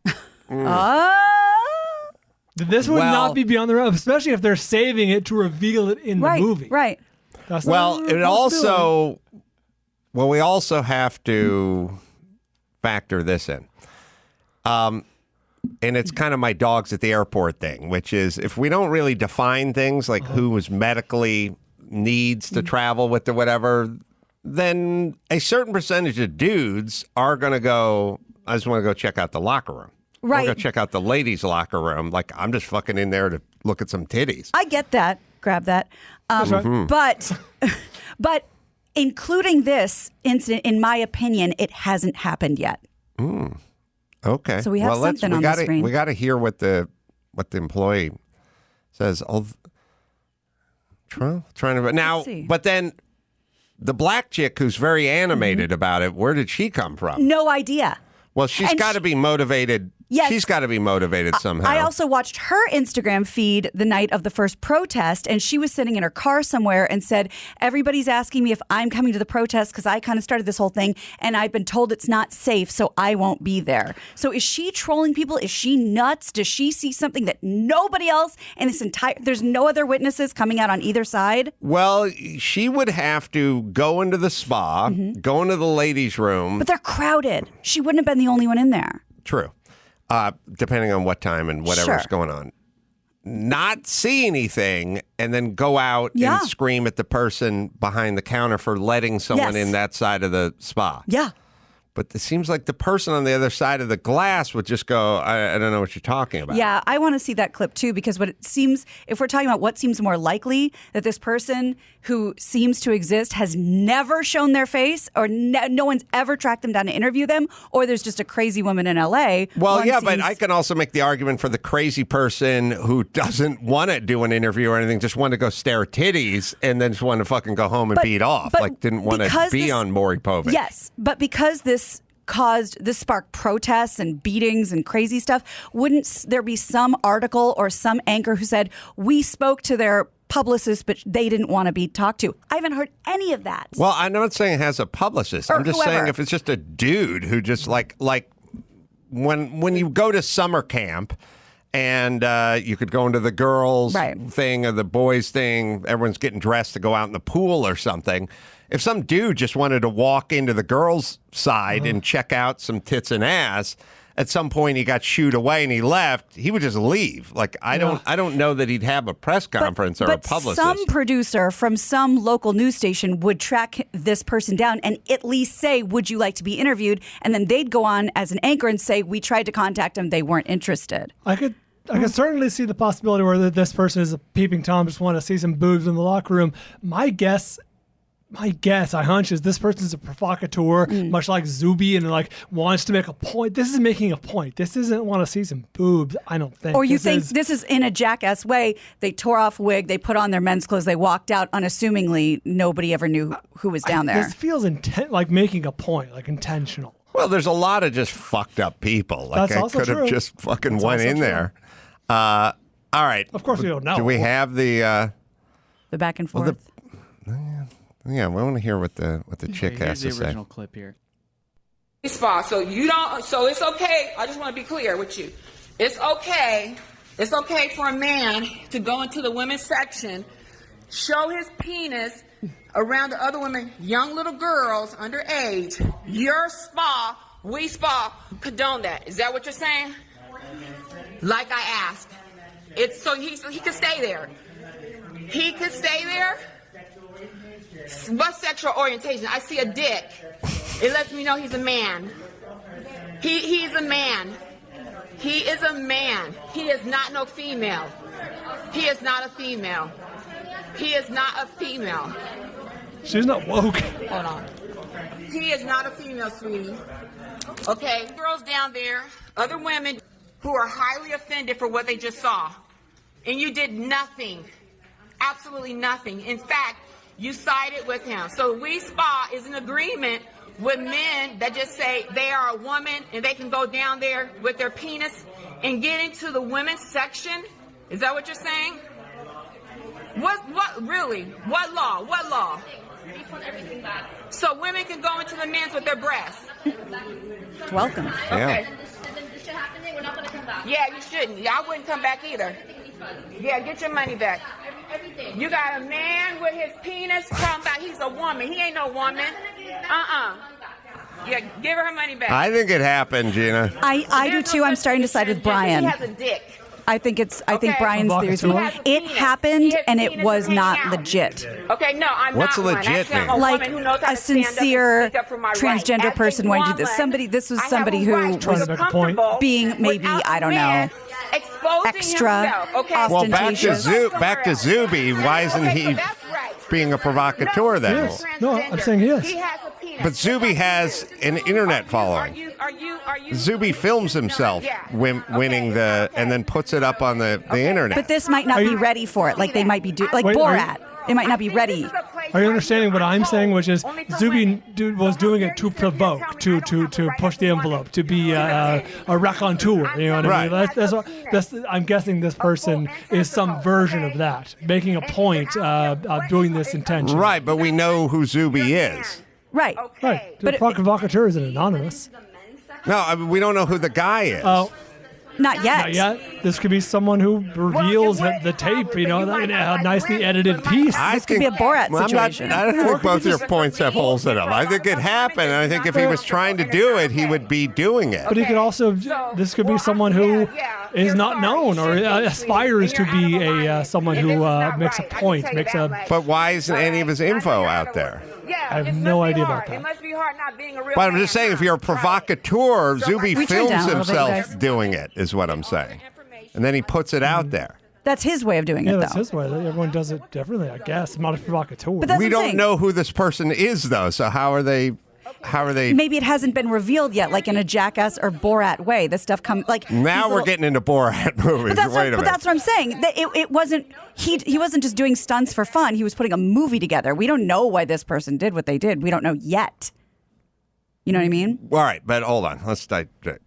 You thought he went in there I thought he didn't go in there. Right, he didn't exist. Then we all sort of thought, I think he went in just because he could. Okay. And Bryan thinks there was a person that went in to make a be a statement. provocateur, Yes. like Zuby. Yes, in that vein. Yes, but they were doing it intentionally, as opposed to like Right, Gina but said. Gina started with a deep dive into trying to find out who this person Right. was, and there's no information But that on could the also be person. why. If that's what I'm saying. If he changed out of his whatever she claims he was wearing, his little nightie and wig, shoved that away, and just walked out like a man, then the person she's talking about, does not exist. That's why they haven't been able to track him down. This feels pretty elaborate. I Yeah. just think a dude walked I in think there. what Adam's saying is like if you are trying to do it as a Borat or Jackass way, then you're really relying on a random person to make a video of it and for that to go viral first. Unless like she was a hired guy, like that's what you're. But you're also, betting on. this happened. This is coming on a month now. I'm just saying, unless he's shooting a Jackass movie, that's certainly possible. but it's not. It's low percentage. It's low percentage. But like in Real low? But Like, in I the think world it's of really in the low. world of TikTok Yeah, but this influencers could and be- trolling people, it's not that crazy. But he hasn't done anything yet. Right. It's been a month. That's Also, what I'm saying. the woman taking the viral video, the protest, everything, that could be all unintended backwash for this whole thing. Maybe that scuttled his plans to make a video or do whatever. I think you guys are overthinking it. I feel like It's it not, too. it's I not, just it's feel not a like- Hollywood story. That's what I'm saying. I think It's a person who identified as a woman, or he's just an asshole I who just said, wanna "Let's see go what I in can and- get away with." But that's what I'm saying. The way I'm saying is I'm not overthinking it. This is Occam's razor. Everyone is traceable. Everyone you can get an interview with, and everybody wants their side heard when something like this happens. And this person is nowhere to be found. So in now my we're opinion, back they to they didn't do it at all? Or where are we either, at? but no, We have conflicting conspiracy theories. No, we don't. This person, as a sincere transgendered person, does not exist. So it's either she's nuts and making it up, or as Bryan said, it's some sort of prank or troll thing. But this person, as a sincere entity, does not exist. Well, maybe the sincere entity does not want to be all over social media. Right, but that's what I said. You can still be a sincere. But because there's been protests and people beaten in the streets over this person, every news outlet has covered the protest. Every news outlet has covered the story. And nobody, to my knowledge, has said, we reached out to the person who started this whole thing. They did not want to be interviewed. Well, do you think the woke news is going to Now you're grab- overthinking it. No, do you think that they're going to call out a transgender person Absolutely. and put them all over the news for this? And give them their Yeah. chance to be I don't think the so. face of this movement? I was gonna say, Absolutely. It's a big story. You'd go after the person regardless of what they were or who they were. I'm still back to where I was, which is a person who either thinks they're transgender or doesn't, just wanted to head into the locker room. But how can nobody find them? Well, I don't know. There's privacy things, and I don't know how you can find, if you needed to find a random customer, if you could or not. I don't know if they gave a real name or they just gave a fake name at the front counter. I mean, they walked out and they left. The reason why there should be no video of the actual incident itself is because when you go to a spa and get naked in the changing area, Sure. you don't have your phone on you. But if they walked out, why isn't somebody chasing them with their car in the parking lot? It's a Well, big wait a minute, parking Gina. lot. Did this happen or didn't it happen? That's what I'm saying. At first, and just because she seems so committed to the bit, Well, the maybe it guy, did happen. no, but the guy behind the counter talked about like I couldn't laws and understand trans. anything he Oh was no, saying.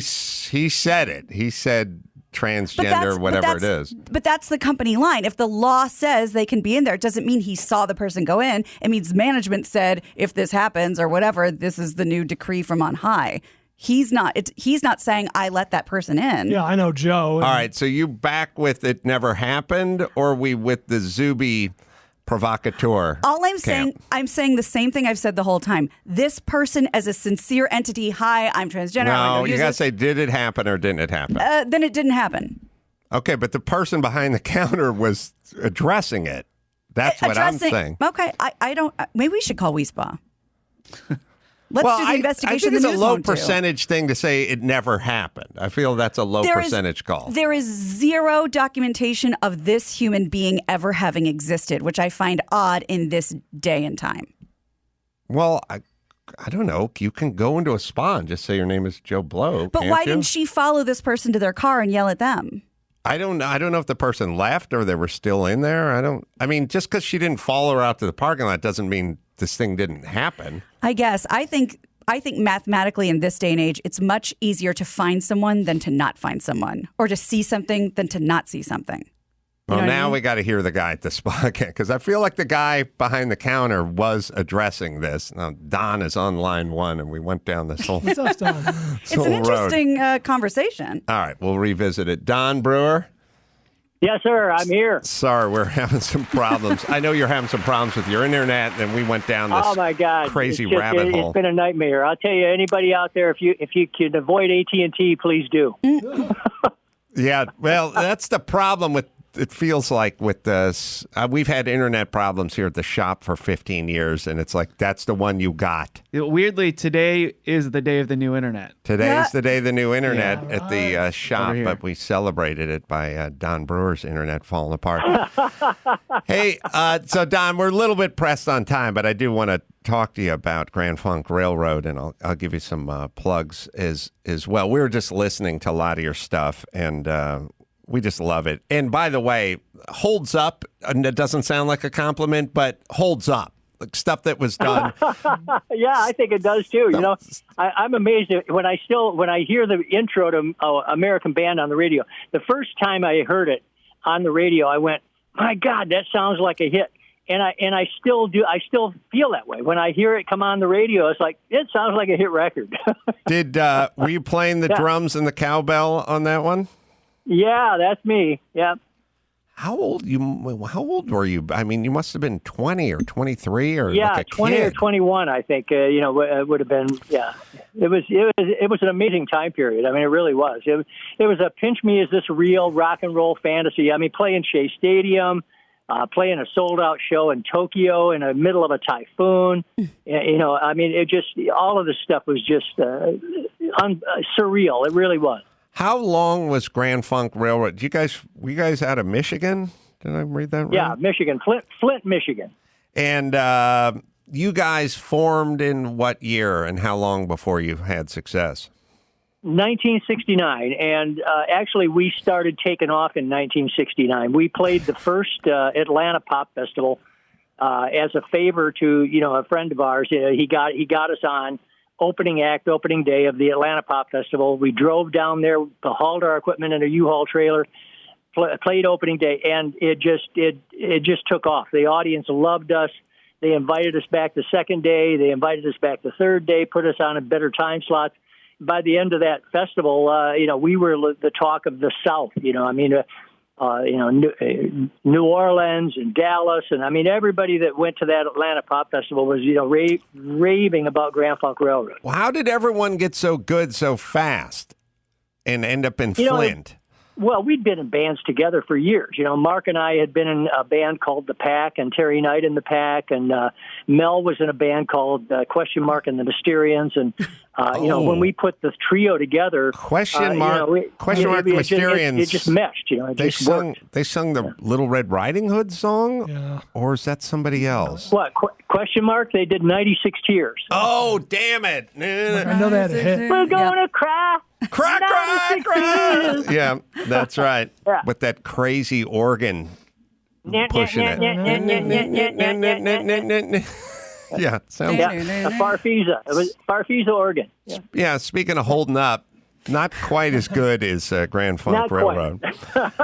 unless you want to listen to Aretha Franklin's version of it, and then that would hold up. Oh, really? Oh, yeah. You look that up. You gotta look that up. So he was in Question Mark and the Mysterians before So he had a hit before Grand Funk Railroad. Yeah. Jesus Christ. What's everyone... It's crazy. Bands are sort of like World War II veterans when they're like, I was 17 and a half. We went to Normandy. I killed a bunch of Krauts. Then we went out whoring. It's like my kid just sits in his room staring at a video all day. Like, there's no way you're going to do that at 17 and a half. I mean, you guys are 19, 20, like on the road playing shows, partying down with the ladies. It was great. I mean, it's not going to argue with you on that. I won't deny it. Dawson has a question. Yeah. Hey, Don. I after 25 years in classic rock radio, anytime we would front sell a Grand Funk song, and I learned this from some of the older jocks, we'd always say it's the shirtless Mark Farner and Grand Funk Railroad. But I want to know who actually wore less shirts in that band, because just about every picture you see of Grand Funk, you guys are always topless all the time. Yeah, a lot. Well, we had a female publicist, Lynn Goldsmith, and she took the pictures too, and it was always her whole thing was about you guys need to look sexy. Take your shirts off, take your clothes off. We even posed nude for her one time. Sitting on bales of hay. Yeah, I mean, that was her thing. She thought it was a big sell to the young girls that, they saw a lot of skin. The tour, by the way, is the Some Kind of Wonderful tour, and they're going to be in Walker, Minnesota, and Marion, Illinois, and Waterloo, New York, and they're playing all over the place. And what I'll do is I'll send people to the website, and hopefully they won't have internet problems over there. GrandFunkRailroad.com. GrandFunkRailroad.com.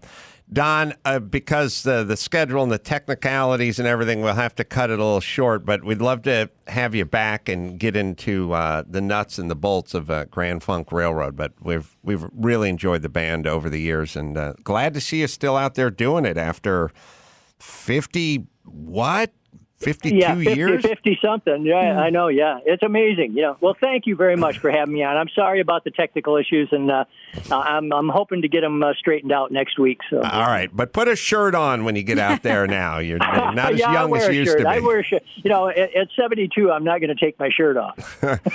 Thanks, Don. We'll talk soon. All right, thank you. Oh, man. It's the way to do it. Man's been in the same band for 52 years. He got married to the same woman since 1985. Damn. That's the way to go. You want to hear just a few seconds of Aretha's version? Mm-hmm. It's funky. This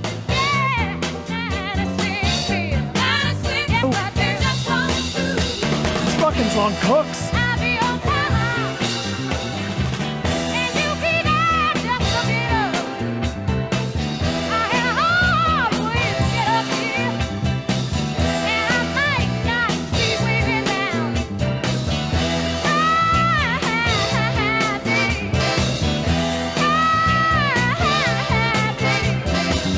Hey, Chris. Yeah. Don't try this one. No one wants to hear your version of this. Rarely have I like two versions of the same song, more and less. But she's like, if you could take any song, get the full horn section and the backup singers and Aretha up front, and everything would hit. Everything's a hit. That movie's going to be great, by the way. Jennifer Hudson's I'm looking playing her. forward to it. I know this song well, and I would have no idea that it was this song. Why even cover it? It's a funky jam. I wouldn't even call this a cover. This is a totally different arrangement. All right, we'll put a pin in the spa, but we'll figure it out. We'll see what people think. You guys chime in. I do admit that my scenario is the least plausible. I'm just saying. Well, I suspect that it may happen. There is an article from The Advocate that is very supportive of your and sort of my theory. Okay. So The Advocate has all right. I'll tell you. Gather your information. Put it in your briefs. We'll put it before the judge, and we'll do it next week. Okay. First, and we'll get on to the news. First, I'll tell you about LifeLock. As more people get vaccinated, summer travel's heating up. Watch out for pandemic-related travel scams like fake airline tickets and hotels booked online that could expose your info. It's important to understand how cybercrime and identity theft are affecting our lives every day. We put our info at risk on the internet. In an instant, cybercriminals could harm your finances and your credit. Good thing there's a LifeLock. LifeLock helps detect a wide range of identity threats like your social security number for sale on the dark web. If they detect your information has potentially been compromised, They will send you an alert. Protect yourself with LifeLock, right, Dawson? No one can prevent all identity theft or monitor all transactions at all businesses, but you can help protect what's yours with LifeLock by Norton. Join now and save up to 25% off your first year by using promo code Adam. Call 1-800-LifeLock or head to LifeLock.com and use promo code Adam for 25% off. All right, quick break. We'll be back with the news right after this. Give me the news with Grad, news with Gina Grad, breaking, viral, weird crime, protest, politics. Give me news with Gina Grad, stuff they saw on TMZ, Joe Biden, Kamala. Meet news with Gina Grad. The news with Gina Grad. Eric Clapton, speaking of big-time musicians in the news, he has a rant against the UK government's handling of the pandemic, and he doesn't want to perform in his homeland if fans have to show proof of vaccination in order to attend the show. He says unless there is provisions made for all people to attend, he reserves the right to cancel it. And he's been pretty press shy, but lately he's been vocal in regards to the pandemic. There's this 25-minute piece from Oracle Films, and he just sort of speaks just off the cuff for 25 minutes about how he feels. He did 2 sort of anti-lockdown songs with Van Morrison. Here's a clip from him just sort of talking about this whole thing. Actually, the point that I should have made earlier is that I believe most of all in free speech and freedom of movement, choice of movement, and life, and love and kindness. And with all of this exposure to the polarization of the politics and the medicine and the science, I found it very difficult to be neutral because I've seen scorn and contempt from both sides, and I get caught in the crossfire a lot. But I don't really feel educated enough to know enough about either of these areas. So I'm talking today on behalf of people like me who may be lost, maybe need to hear someone talk about it from a human point of view without condemnation. And I have, when I come to work, I need to know, for instance, whether I'm playing to a welcome audience or a discriminated audience. I can't play to people that only have vaccine passports. I can't play to people that only follow, that are anti-vaccination. There has to be a way to bring people together. I believe music can do that, but it's a long way away, and maybe that's good because there's still time, I believe, for us to come together. I think he got into trouble maybe a month ago where he said something that was semi-sensible, but he got attacked for it. And regarding this, I don't know if he said maybe kids shouldn't be vaccinated or it should be your own choice or something like that. And something I remember Clapton getting into trouble. He definitely did. With his friends about. Yeah, there was blowback. It was like a month ago or something. Somebody sent something today, which is Australia's just on full fucking lockdown. Right, They're just I saw that locking down their cities and everything. I think I've heard a few things. I think when the dust settles on this whole thing, it'll end up Sweden got it right. Because Sweden hasn't been in the news about it. It's all about lately. Old people. You got to fucking save the old people. And now, so it's this whole thing where it's like, now young people are getting it. Yeah, but it doesn't kill young people, so that's okay. But it's the old and the vulnerable that needed to be protected the entire time. And I think Sweden kind of figured that one out. Oh, here's that Australian thing. Good evening. Within hours, Sydney will be in the grip of much tougher restrictions. The Premier clamping down on the stubborn Delta outbreak with what she's calling a no-regrets policy. And this is why. From a record 82,000 tests, the state today recorded 111 cases. And tragically, the third COVID death in this outbreak, a man aged in his 80s from the city's southeast. In his 80s. Across Greater Sydney, retail shops will now close. A small list of essential stores can remain open. Construction sites across the city shut down. And from midnight tonight, 110 suburbs across Liverpool, Fairfield and Canterbury Bankstown will be sealed shut. That's 900,000 residents who can't leave their area, even for work. Construction sites shut down, man. I've never been good at math, but those numbers was that cause for the kind of alarm we had last year? I'm confused. Well, the problem is as we go, we're having a surge. We're 50% higher this week than we were 2 weeks ago, but we were at such a low number 2 weeks ago that the 50% higher or whatever higher is not. It's really... Also, they've figured out hospitals pretty well, like protocols, and people are going to the hospital, not coming out in body bags. So they've got a pretty good handle on it. And I thought with this variant and, the therapeutics and whatever the vaccine we have now, they're saying you'll probably write it out at home anyway. Right. Yeah, but you'll probably get it. Interesting. Okay. And I don't know what all said and done, but up till now, as far as I know, Australia and especially New Zealand has been the model for COVID. They've experienced by far the least deaths. I guess. Well, they could shut off every border. They still have. They're on an island. So I don't know about Sweden. I can't say. Sweden is the thing about Sweden is they did well. They didn't do the best. They just did well, but they didn't fucking destroy their economy. They let kids go to school. They realized it was not about... The biggest ruse of this whole thing was all kids, and more kids. There's no kid data. The number of kids under 18 is like 350 who died. That's under 18, and nobody can find any of them that didn't have fucking leukemia. Like, it is pre-existing, and it's a miniature number, and we shifted the whole thing to kids, whereas they were like, the vulnerable people are the elderly. It's sort of the flu when you're 85 kills you, and the flu when you're 15 doesn't kill you. And it seemed to be what was at foot the whole time. So, and I have very, very dear friends in New Zealand. They've been here. They've been there for more than a year. It took forever to even get them in. Remember, they had to quarantine at a hotel for 3 weeks. So blah blah blah blah blah. And all last year, when we're in serious lockdown and double masking and craziness, and seeing pictures of like their son like frolicking at school, it seemed like an alternate universe. There is no problem there. Yeah, or at least there wasn't.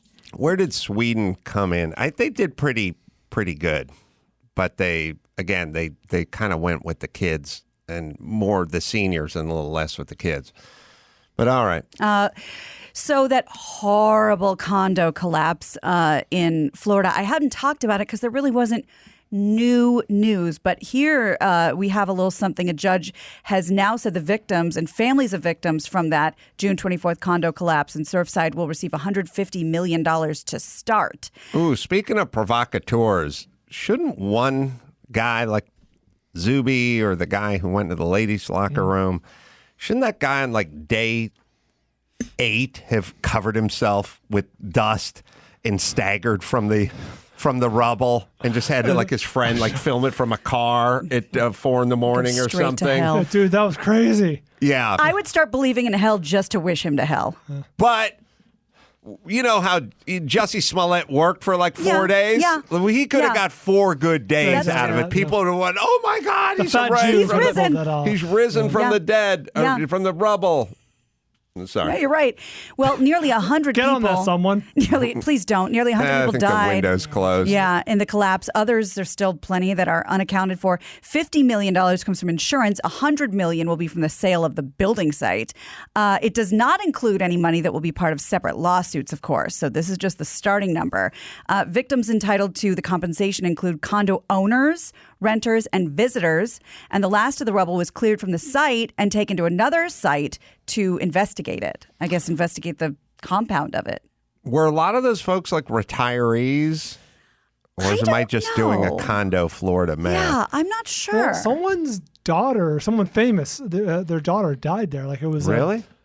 It was like a congressman or a local politician or that was visiting. I thought, or was I don't know. I don't know there? about that. I just know that someone was surveying the site whose daughter had fucking died. Well, because they say every time I talk to Mark Garagos about getting paid, it's always earning potential. Right. So like, if you're the janitor in one of the 9/11 whatevers, you don't get paid as the guys from the financial firms because your potential for the next 20 years of earning wasn't. So I wonder if there's a lot of retirees in that building if the number goes down because of the earning potential part of it. But anyway. But also, if 100 people died and it affects their families, renters, condo owners, like if you owned it within the building, and visitors, 150 million starts not looking like a lot. That's a lot of people to spread it around to. No, it's weird that now we're getting into trillions and billions and bailouts and whatever and all that kind of stuff. But for my entire childhood, $1 million was $1 million. I'll take it. It was set. We didn't even go $2 million. No. It's like if someone gave you $1 million, you would never have to work again. That was the ceiling of your projection. You wouldn't have to wipe your own asshole. Sure. If somebody gave you $1 million, you could punch a cop's horse. You could spit on a nun. You could buy and sell everybody. You never have to drive yourself anymore. For $1 million, would you ... It was always the hypothetical. Also, I haven't talked about Love Boat in 2 days. Oh God, it has been a while. I've been itching. But there's this thing that I never could really figure out, which is like all these bad sitcomies and bad 70s and 80s movies. At some point, the person, in this case, it was Gopher, the purser. He found a bag with like $47,000 in it. He's like, $47,000. Every third episode of everything's like, should I return the money? Yeah. And we know he's a good person, but he's got all that money, And he's doing this thing where it's like, I'll have chauffeurs and buy hotels and golf courses, and I'll light cigars with $100 bills. Like, dude, it's $47,000. It's your salary. It's 1983. Even then, it'd double it. Fine. It's a medium-sized house in the valley with no note on it, maybe. And you must continue to work. This is not no retirement money. Right. It's weird. They go, I'm rich. And I know that's like part of the comedy, but your character's 38 years old. You know what $47,000 is good for. Like, it's a year's... the guy is the purser on the Love Boat. At that time, probably made $34,000 a year. Yeah. So it's a year and a half of your salary. Right. Nobody would have a year and a half of their salary and decide they never had to ever work again. Shut it down. Yes. Anyway, they wrapped it up because a very old lady at the very end walked to the place where she hid it in where the life jackets were and went, "Oh, my money." And then Gopher felt bad and was like, I have your money. Why did she bring that duffel bag onto the ship? Oh, Gina, you with the questions on Love Boat. Like, why does the angriest man in the world confined to a wheelchair who's bitter at all women? Why is he taking a cruise? They never get to that part. Oh, I thought that would be the big reveal. So naive. Yeah. Sweden hasn't had a COVID death in 9 days, according to Max Zapata. Yeah, and it was kind of hard to find that, and some people are saying like they haven't been in the news much these days, and they think that's the reason. No news is good news. Yeah, that's right. Well, let's dovetail two themes from today into one story. This is the chocolate and the peanut butter, the COVID and the person dressed as another gender. An Indonesian man was arrested at the airport after he boarded his flight because he was disguised as his wife because he had COVID and he wasn't technically supposed to be on a plane, but this was his only way to get on the plane. Authorities say the man was traveling within the country, which is dealing with a huge surge of COVID-19 and would have been prevented from flying without a negative test. So he dressed up like his wife and wore a niqab covering his face and head. He presented her ID and her negative test in her name and her proof of vaccination card, but his cover was blown during the flight when a flight attendant noticed he had gone to the restroom, changed his clothes, and she was very, very, that put her spidey sense up. It would have worked. Yep. You just sit there in your little outfit and get off the plane. Yeah, couldn't change. He had to change. Police were called, and the man was met at the airport, placed under arrest. Got one of those 18-hour bras? Yes, Playtex. I don't know. That was the commercial, right? Playtex. Was it 18 hours? 18-hour bra. Hardworking woman. That's a long haul. It's a long day. In a bra? It sure is. That's 18 hours. I think we found the guy at Wee Spa. It's that dude. Yeah. That guy. Do you guys remember the Playtex 18-hour bra? Like it was yesterday. Bizarrely, a lot of bra commercials when I was a kid. Yeah, Cross My Heart. Remember that one? Yeah. There was a bra that lifts and separates. Lift and separate. Yep. Which is what you wanted in 1974. Which is weird because it's exactly the opposite of what we want. That doesn't create cleavage. That's the anti-cleavage. You can't have cleavage if you lift and separate. Yeah, they lifted and separated. There was an 18-hour bra. You know what it was? We were enamored with chicks working back then.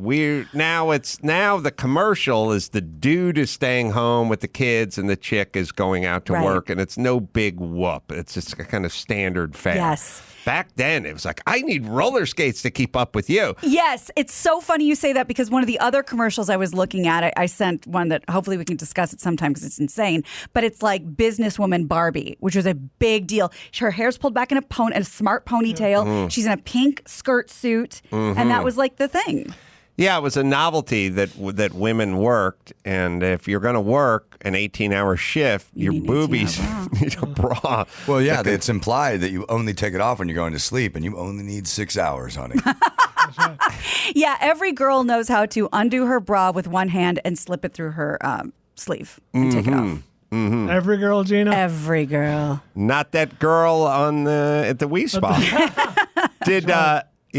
See if you can find the 18-hour bra commercial. Is that the same as the Cross My Heart, or that was a different one?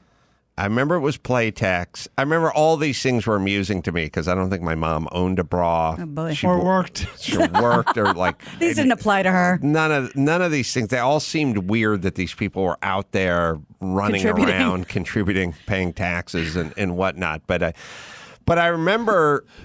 You'd have to watch commercials because you'd have to, do the Cross My Heart, the next day. Or like, by the way, I need roller skates to keep up with you was the Where's the Beef before was the Where's the Beef. Right. That's what the comedians would always do, or Got Milk or whatever it is. That was kind of a punchline. What was the Alka-Seltzer one? I can't believe I ate the whole thing. Thank you. Yes. Plop. Plop, fizz, fizz. Oh, what a relief it is. Yeah. Hey, Chris.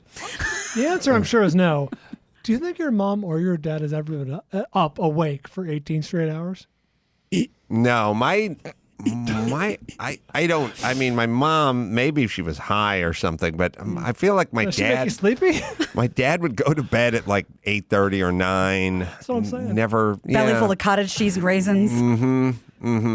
Yeah. Oh, boy. All right, we'll see if we can find that. Let's bring it home, Gina Grad. You got it. Oh, we got it. I'm Gina Grad, and that's the news. Gina Grad. Sorry, say that again?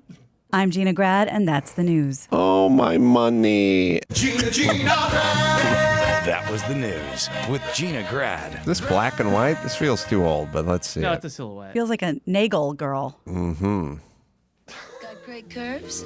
Great curves deserve 18-hour. Playtex 18-hour bra. Supports full figures more beautifully, comfortably. Great curves deserve the 18-hour bra. From Playtex, the fit that makes the fashion.